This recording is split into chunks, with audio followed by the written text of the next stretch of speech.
The God of High School does a lot of things right, but it has its flaws.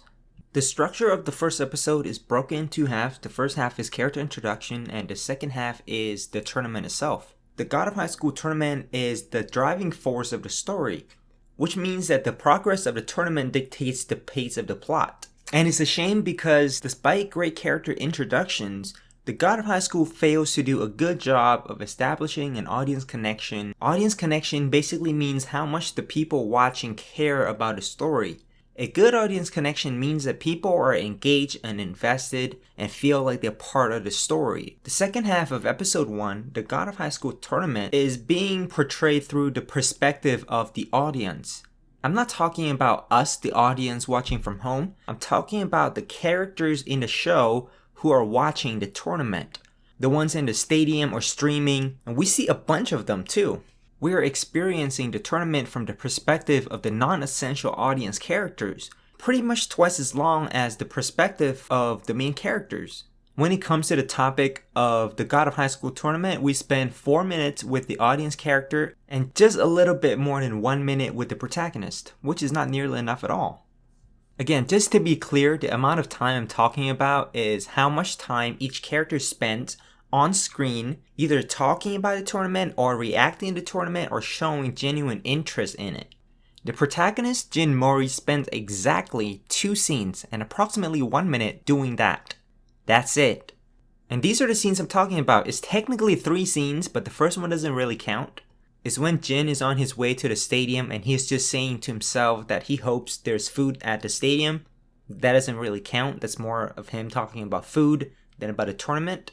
The first scene that counts is about 35 seconds long. Is when Jin is talking about wanting a rematch of some kind with one of the judges. It's the very first time we see him display a clear and genuine interest in being at the tournament. The second and last one is when he pulls down one of the dude's pants. I think his name is Kang or something like that, is the guy that comes in late. And since he's part of the tournament, I'm going to count it because Jin is reacting to the specific aspect of the environment around him. And that interaction lasts about a minute or so. We don't get nearly enough screen time dedicated to the main cast showing their interest and investment in this tournament. Instead, we got 4 minutes on 6 different occasions of the character audience perspective on the tournament. And these are different scenes with the exact same purpose being repeated over and over again. And that purpose is to give exposition on the tournament and to get us, the audience watching from home, hyped up and excited.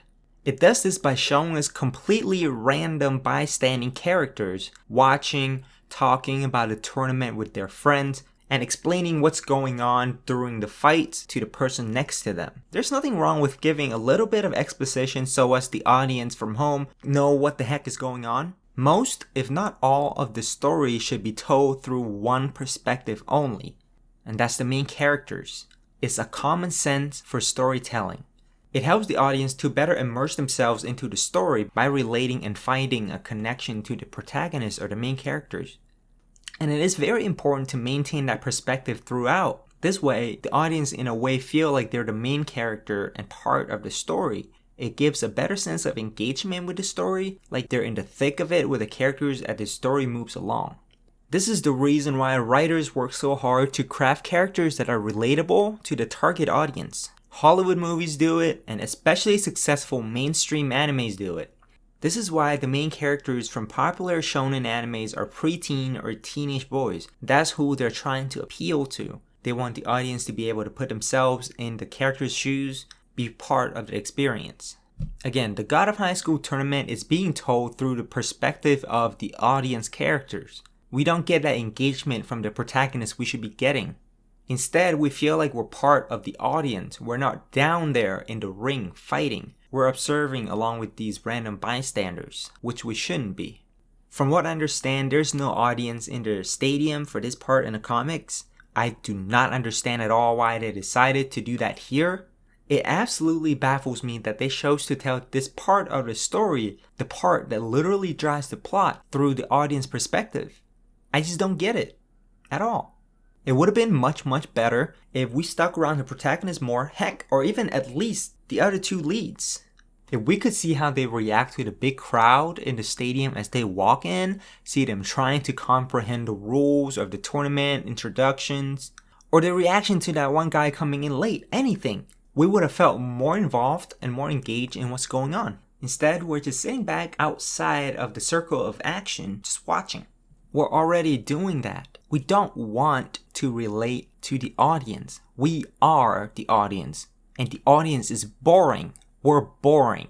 We want to be with the characters, live their interesting lives. We want to see what they see. We want to feel what they feel, think what they think, and experience what they're going through. This is why the sci-fi and fantasy genre is super popular. The God of High School as an anime concerns me. There's a solid example of great writing in this very episode, but it also displays a lot of bad storytelling techniques, like this bad attempt at establishing audience connection.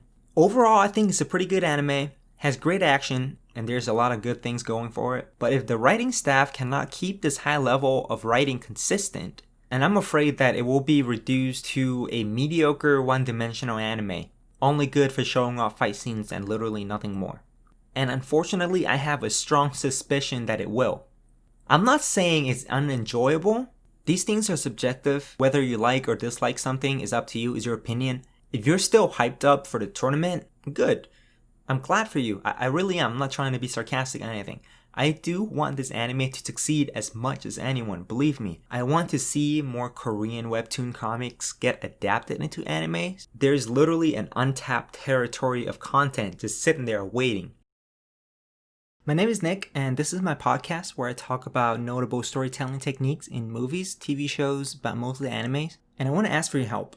I love stories and storytelling. It's my favorite thing in the world. I love making this podcast, and I want this channel to grow. I want to do this as a job. It's a dream that I have.